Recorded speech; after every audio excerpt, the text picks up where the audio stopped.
সন্তানের সাথে আমাদের আচরণটা কেমন হবে? কেমন আচরণ করলে সন্তানের সাথে আমাদের সম্পর্কটা আরো সুন্দর হবে, আরো সাবলীল হবে, আরো বিশ্বস্ত হবে? এই প্রশ্নটা নিয়েই আমাদের কাছে অনেক বাবা-মারা আসেন। আজকের ভিডিওতে আমরা আলোচনা করব ঠিক কোন আচরণগুলো বাবা-মার সাথে সন্তানের সম্পর্ককে উন্নত করবে এবং আরো সুন্দর করবে। তো এই আচরণগুলোর মধ্যে অন্যতম হতে পারে প্রথমত অ্যাক্টিভ লিসেনিং। অ্যাক্টিভ লিসেনিংটা আসলে কি? অ্যাক্টিভ লিসেনিংটা হচ্ছে যে মনোযোগ সহকারে আমার সাথে যে ব্যক্তিটা কথা বলছে তার কথা শোনা। সেই সময়টাই সমস্ত মনোযোগ শুধুমাত্র ব্যক্তিকেই দেওয়া। এমন নয় যে এই সময়টায় আমার সাথে ব্যক্তি কথা বলছে, তখন আমি মোবাইল টিপছি বা অন্য কোনো কাজে নিজেকে ব্যস্ত রাখছি। আমাদের কাছে যখন শিশুরা আসে তখন বলে যে, "বাবা আমার কথা শুনছে না।" আমি যখন কথা বলি, বাবা-মা তখন মোবাইল দেখে। বাবা-মা তখন অন্যদিকে ফোনে কথা বলতে থাকে। সুতরাং এই ব্যবহারগুলো শিশুদের মনে ভীষণ রকম কষ্ট দেয়। এই ব্যবহারগুলোতে শিশুদের মনে হয় যে বাবা-মা আমাকে শুনছে না। এবং সেখান থেকে সন্তানের সাথে বাবা-মার একটা মানসিক দূরত্ব তৈরি হয়। দ্বিতীয়ত, ইতিবাচক ও প্রশংসামূলক আচরণ করা।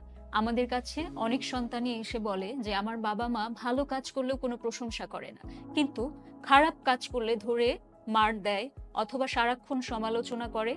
আমার বাবা-মার সাথে আর কথা বলতে ভালো লাগে না। বাবা-মার কাছে যেতে ইচ্ছা করে না।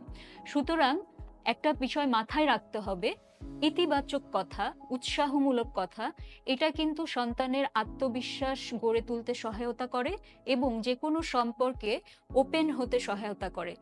যখন বাবা-মারা এই ভালো কাজগুলোকে প্রশংসা করে, তখন থেকে সন্তানদের মধ্যে আত্মবিশ্বাস তৈরি হতে থাকে এবং সে যেকোনো কাজ করতে উৎসাহিত হয় এবং ভালো কাজ করার প্রতি তার আগ্রহ ও উদ্দীপনা বহুগুণে বেড়ে যায় এবং সে সামনে অগ্রসর হতে অনেক বেশি উৎসাহী হয়। তৃতীয়ত, রুটিন লাইফ লিড করা। সাধারণত আমরা দেখতে পাই বাবা-মারা আমাদের সন্তানদের ক্ষেত্রে কোনো রুটিন ফিক্স করে না। এতে করে একটা সন্তানের মধ্যে দায়িত্ব জ্ঞানবোধ ও ডিসিপ্লিনের অভাব হতে পারে। চতুর্থত, শ্রদ্ধাশীল আচরণ। যেটা না থাকলে সন্তানের সাথে বাবা-মার একটা মানসিক দূরত্ব বেড়ে যায়।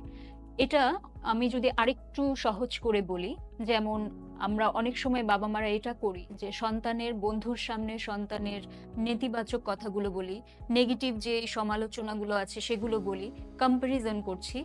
অনেক সময় দেখা যায় যে বাসায় মেহমান আসলেও তার সামনে তাকে ধমক দিয়ে বলছি বা মেহমানের সাথেও আমরা তার খারাপ দিকগুলো তুলে ধরছি। এভাবে করে যেটা হয় যে সন্তানের প্রতি একটা অশ্রদ্ধাশীল আচরণ প্রকাশ পায় বাবা-মাদের, যেটা সন্তানের আত্মসম্মান বোধে আঘাত হানে এবং তার আত্মবিশ্বাসটাকে অনেক কমিয়ে দেয়। সুতরাং সন্তানের সাথে একটা শ্রদ্ধাশীল আচরণ করাটা খুব জরুরি। এই ক্ষেত্রে এটা ভাবার কোনো উপায় নেই যে আমি তার চেয়ে বয়সে বড় বা সে আমার সন্তান, সুতরাং আমি তার সাথে যে কোনো ধরনের অসম্মানসূচক কথা এবং আচরণ করতে পারি। Lastly, open discussion. তো সন্তানের সাথে বাবা-মার ওপেন ডিসকাশনের এই স্পেস থাকাটা খুব জরুরি।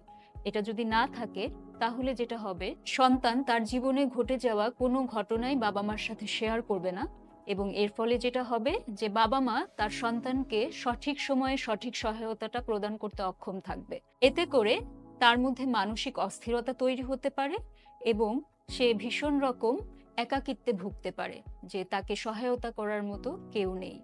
তো খুব সহজেই আপনারা এই কয়েকটি ধাপ অনুসরণ করে আপনাদের সন্তানের সাথে আপনাদের সম্পর্কটা সুন্দর ও উন্নত করতে পারেন এবং তারপরেও যদি সম্পর্ক উন্নয়ন না হয় সেই ক্ষেত্রে আপনারা একজন প্রফেশনাল সাইকোলজিস্টের কাছে থেকে কাউন্সেলিং নিয়ে আপনাদের সম্পর্ক উন্নয়নে কাজ করতে পারেন।